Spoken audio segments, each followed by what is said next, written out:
Master Yoda. Count Dooku. You have interfered with our affairs for the last time. The Star Wars universe is about to get even bigger with some huge movies on the horizon. Jon Favreau is taking The Mandalorian and Grogu to theaters, and the Deadpool and Wolverine directors is cooking up a new Star Wars film.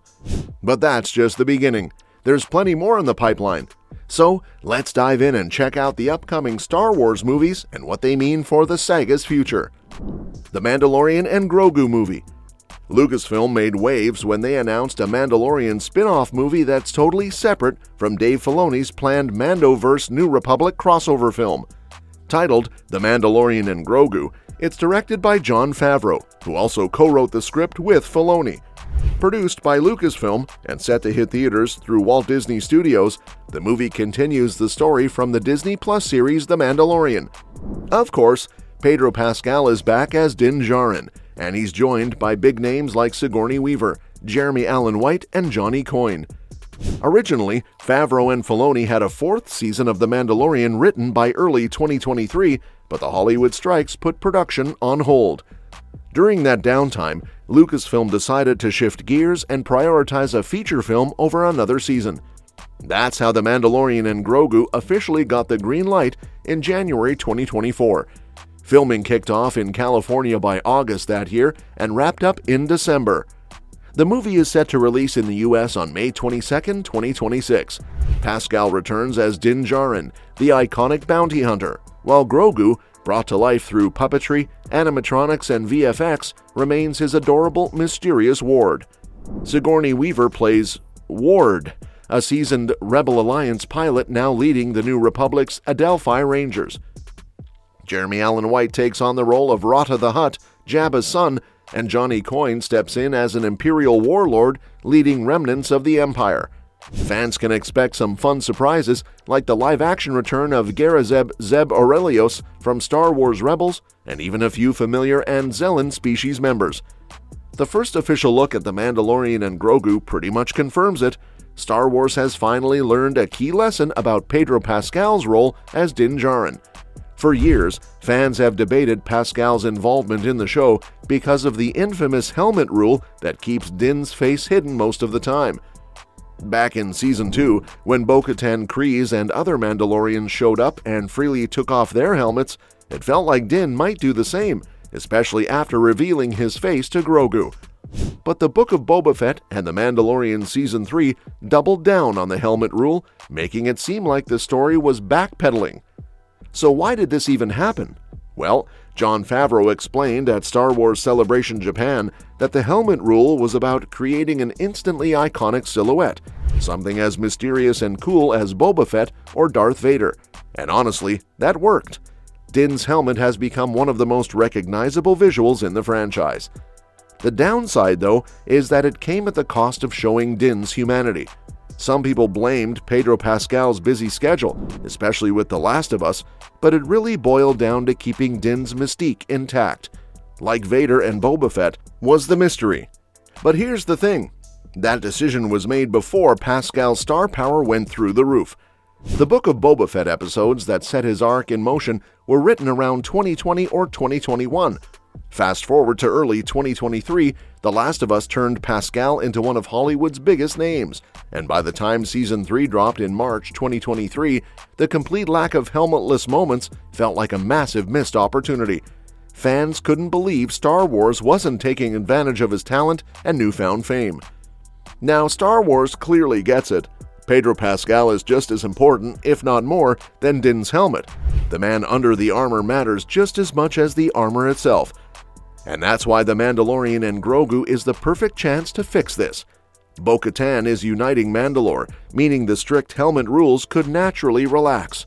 Plus, Din has already shown he'll break the creed for Grogu. He removed his helmet twice in Season 2 for him, and he'd absolutely do it again if it's what Grogu needed. This isn't just about fans wanting to see Pascal's face. It's about acknowledging that his presence has become just as iconic as Din's look. The first official image of Pascal helmetless on set proves that Star Wars is shifting gears, and we'll likely see a lot more of Din Djarin without the helmet in the movie. Star Wars Starfighter.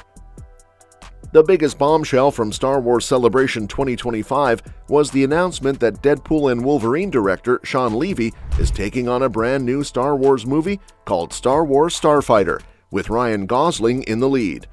It's set to be the next big-screen Star Wars project after The Mandalorian and Grogu drops in 2026.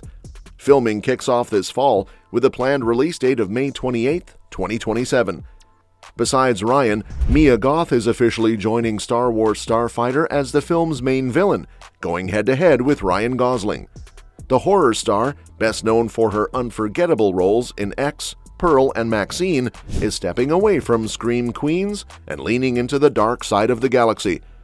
According to The Hollywood Reporter, Goth will lead the chase against Gosling's Jedi character, who's tasked with protecting a mysterious young person. While Disney and Lucasfilm are keeping the finer details quiet, it's clear Goth is playing one of the primary antagonists. Interestingly, the role was first offered to recent Oscar winner Mikey Madison, but she turned it down over contract issues, opening the door for Goth to take the part. This casting makes perfect sense for director Shawn Levy, who's known for mixing humor, depth, and emotional stakes. Goth excels at balancing vulnerability with pure menace, making her an ideal villain in a franchise that thrives on layered antagonists. Think Darth Vader's inner conflict or Kylo Ren's volatility. Not beyond these basics, details are super thin. The only confirmed piece of info is that Starfighter takes place about 5 years after the rise of Skywalker, making it the furthest point in the Star Wars timeline we've ever seen in a movie or show. So what do we really know about this era? Honestly, not much. But we can definitely speculate, based on how the rise of Skywalker wrapped things up and how the old Legends timeline handled similar post-Episode 9 stories. Let's dive into the big lingering questions from the rise of Skywalker and how Starfighter might start answering them. Let's clear something up right away. Yes, Star Wars Starfighter shares its name with a pair of classic PS2 Xbox games, but the new movie isn't likely to pull much from them story-wise.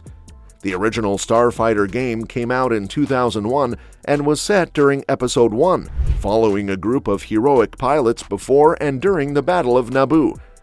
Its sequel, Jedi Starfighter, dropped in 2002 and focused on Jedi Master Adi Gallia teaming up with a pirate named Nim during the events of Episode 2. The upcoming movie, though, takes place decades after all of that, so it's safe to say it won't be adapting any of those plot lines. That said, there's still room for inspiration, especially when it comes to the action. Jedi Starfighter stood out for mixing Force powers with traditional dogfights, letting you use things like Force shields, lightning, and shockwaves in the middle of space battles. Could the movie borrow that idea? Maybe Ryan Gosling's character is both a Jedi and a top-tier pilot, blending Force abilities with crazy ship combat. It's just speculation, but it would definitely make the action feel fresh and exciting. Now, let's talk about the state of the galaxy after the rise of Skywalker, because that's where Star Wars Starfighter is set.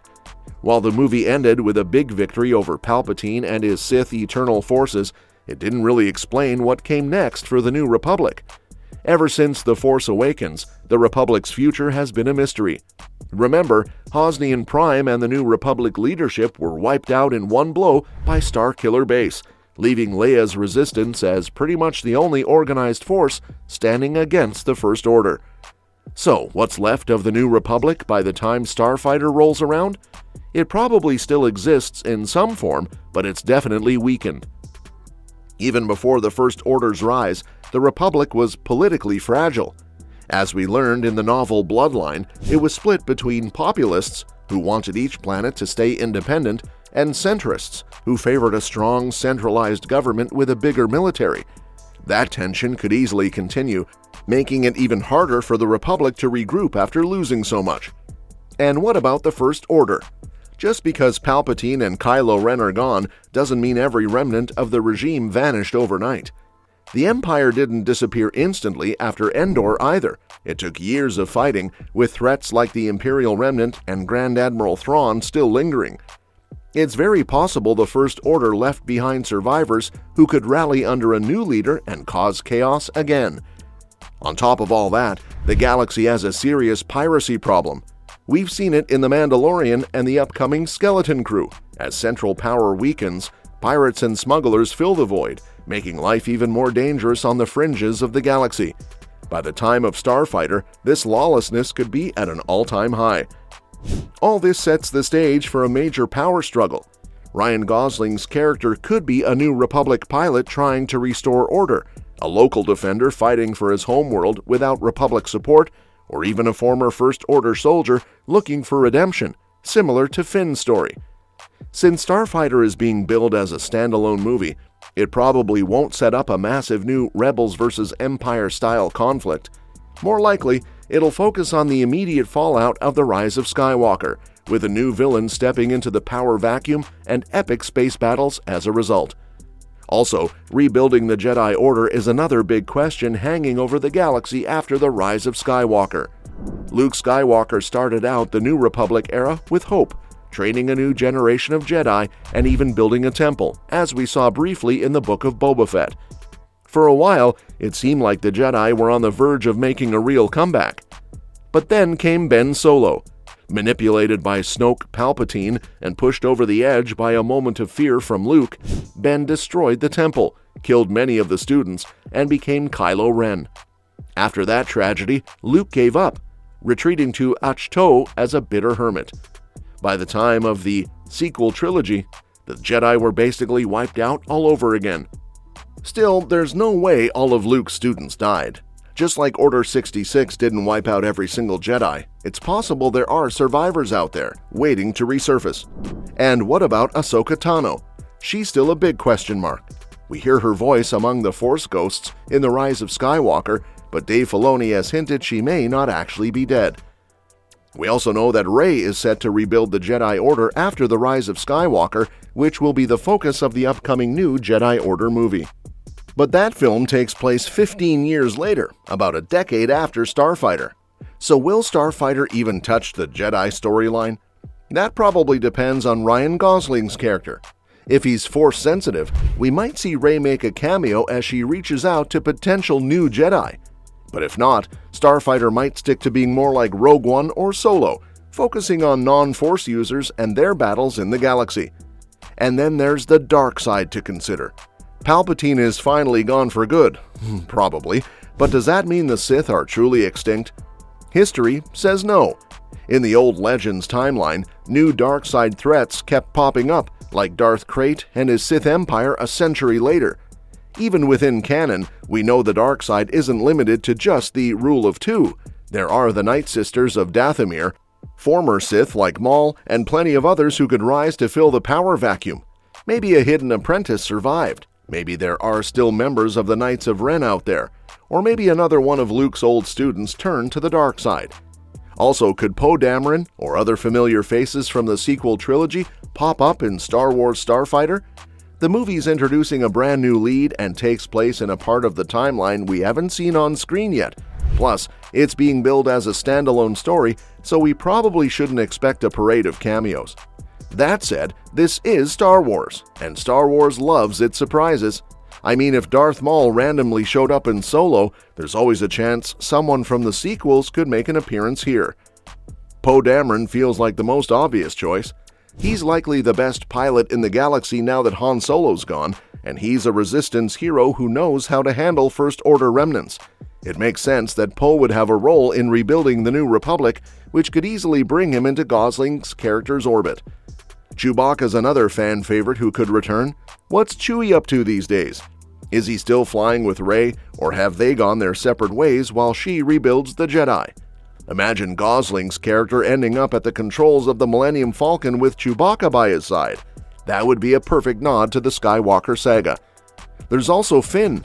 He was seriously underused in The Rise of Skywalker, but that film hinted at his growing influence among stormtroopers who defected from the First Order. Maybe he's still helping deserters find a new path. And what if Gosling's character turns out to be one of those troopers? That could be a cool connection. Taika Waititi's Star Wars movie. Disney has officially confirmed that Thor Ragnarok director Taika Waititi is set to helm a live-action Star Wars movie, with the script being co-written by Waititi himself and 1917's Krysty Wilson Cairns. Beyond that, pretty much everything is still under wraps. No details on when the story will take place in the Star Wars timeline or when it'll actually hit theaters. Back in 2021, Waititi said he had cracked the story, but the script was still in its early stages. In May 2022, Lucasfilm president Kathleen Kennedy even hinted this would be the next Star Wars film to release. Then, in March 2023, Variety reported it could potentially take the empty December 2025 slot on Lucasfilm's schedule. Fast forward to February 2025, though, and Kennedy admitted she still hasn't seen a finished script from Waititi, though she joked that if we ever do get a script from Taika, it's going to be fantastic. So while the project is definitely happening, it seems to still be in development limbo with no confirmed release date. James Mangold's Dawn of the Jedi movie. The fifth Indiana Jones movie may have split opinions, but Disney and Lucasfilm clearly liked what James Mangold brought to the table. They've handed him the reins to a Star Wars prequel, one that dives way back in the timeline. Mangold described it himself as a biblical epic, and it's set roughly 25,000 years before the main saga. Yes, even before the Old Republic era. So what's the story? The idea is to explore the very origins of the Force. When was it discovered? How did people first learn to use it? While Dark Horse Comics' Dawn of the Jedi series tackled similar questions in the old Legends continuity, the current canon hasn't touched this period at all. That means Mangold has a blank slate to introduce entirely new lore, characters, and worlds. This project is shaping up to be one of the boldest Star Wars movies in development, and it might even be the first of the new wave to enter production. Mangold is co-writing the script with Beau Willimon, the veteran Andor writer who already proved he can handle complex, character-driven Star Wars storytelling. At Star Wars Celebration 2025, Lucasfilm confirmed the movie is still moving forward in development. If it stays on track, it could completely redefine what we know about the galaxy far, far away. Dave Filoni's Mandoverse New Republic movie. Dave Filoni, the longtime Star Wars creative powerhouse and now Lucasfilm's executive VP and chief creative officer, is keeping busy with all things Mandalorian related. He's currently shooting Ahsoka Season 2 after co-writing The Mandalorian and Grogu with Jon Favreau. But all of this is building towards something even bigger, a feature film set after Return of the Jedi. This movie is meant to tie together The Mandalorian, the Book of Boba Fett, Ahsoka, and potentially more. It was first announced at Star Wars Celebration 2023 as one of 3 new films in development. With Ahsoka reintroducing Grand Admiral Thrawn as the major villain of this era and bringing Star Wars Rebels characters into live action, the film could unite them with key players from The Mandalorian, and maybe even some familiar legacy characters for what sounds like a massive, fan-pleasing crossover event. However, don't expect it anytime soon. In April 2025, Filoni gave a small update, saying fans will need to be patient. Pre-production won't kick off until after Ahsoka Season 2 wraps, so while the pieces are clearly being set, it's going to be a slow build toward what could be one of the most ambitious Star Wars movies yet. Drop your thoughts in the comments section down below. And don't forget to subscribe to our channel. We'll keep you updated on all the latest Star Wars news, plus more exciting movies and shows coming your way.